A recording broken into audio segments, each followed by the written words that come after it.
everyone. My name is Kaylin Henderson. I use she, her pronouns. I am a program assistant for the Native American Advocacy portfolio alongside Rachel Overstreet. And before coming to FCNL, I worked on the Hill with the Congressional Black Caucus Foundation, and we did a rotational program. So I worked with Congresswoman Stacey Plaskett, and I also worked for the Ways and Means Committee on the House side. And we were asked to reflect on what is bringing us power in our work right now. And one thing that I have been reflecting on this year and what's brought me power in the work that I'm doing at FCNL, particularly with the Native American Advocacy portfolio, is seeing how Native American tribes have come together during this time, particularly with the Trump administration. And as Amelia alluded to, the DEI attacks that the administration has been relentlessly pushing against Native American communities and watching how Native American tribes have come together and really banded in their definition of no, we are not considered DEI. There are treaty to treaty obligations that we have from government to government that must be honored. And I think it's such an important lesson for us to learn, even outside of Native American communities and especially outside, as we consider like what it means to be effective leaders, it means to be an effective community. And I think that's one thing that's been really present on my heart. And during this annual meeting is understanding the power of community, understanding the power of the collective, and understanding how much we have to offer each other and how much stronger we are together. So that's been my reflection this year. And I'm so excited to begin and be here with you all and start reflecting and start advocating for change. Thank you so much. I think Lydia's next. Great. Thanks, Kaylin. Greetings, everyone. I'm really grateful to be here in a faith-motivated activism space. My name is Lydia Alsaya, and I support the foreign policy team, specifically on the militarism and human rights portfolio with Heather Brandon Smith. And I came to FCNL via the Scoville Fellowship Program just a few months ago. And I learned about FCNL through local interfaith activism with Atlanta-based friends, and I'm really grateful for their influence, particularly David Small, if anybody knows him.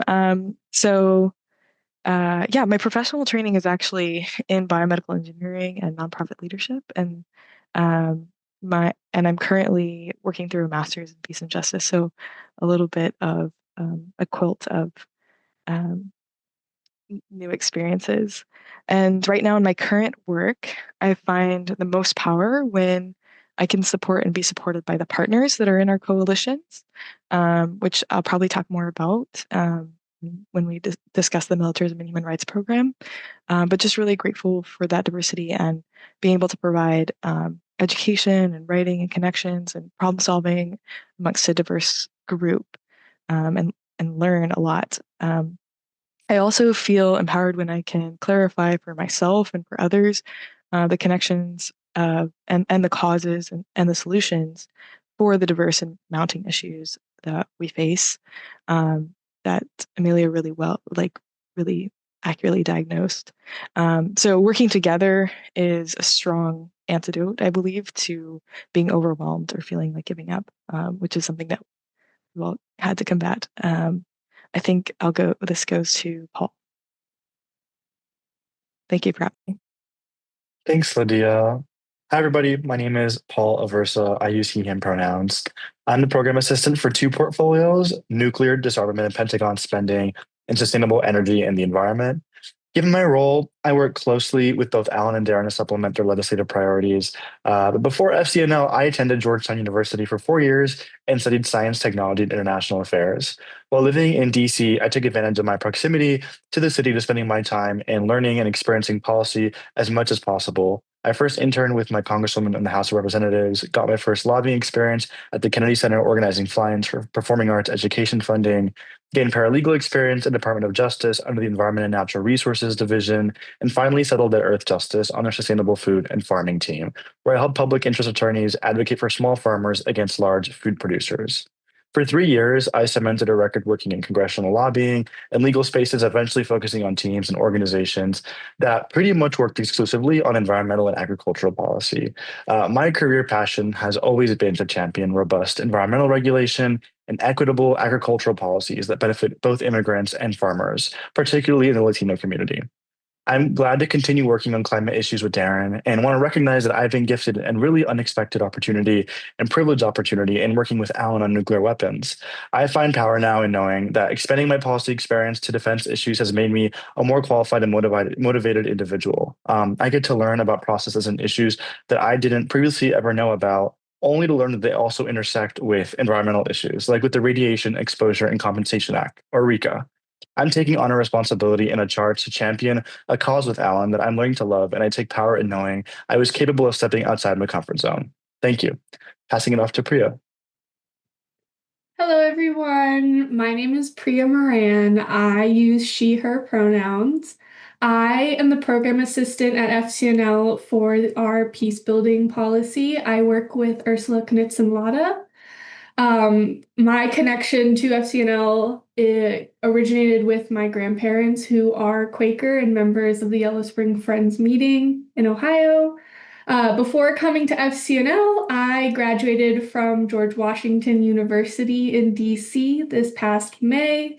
I received my bachelor's in international affairs with a focus on conflict resolution.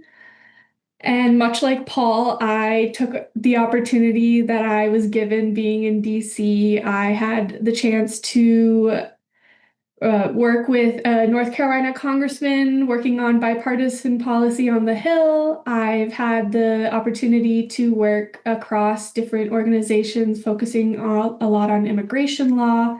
And then most recently, before coming to FCNL, I worked with Common Sense American through the University of Arizona, lobbying for different bipartisan issues on the Hill.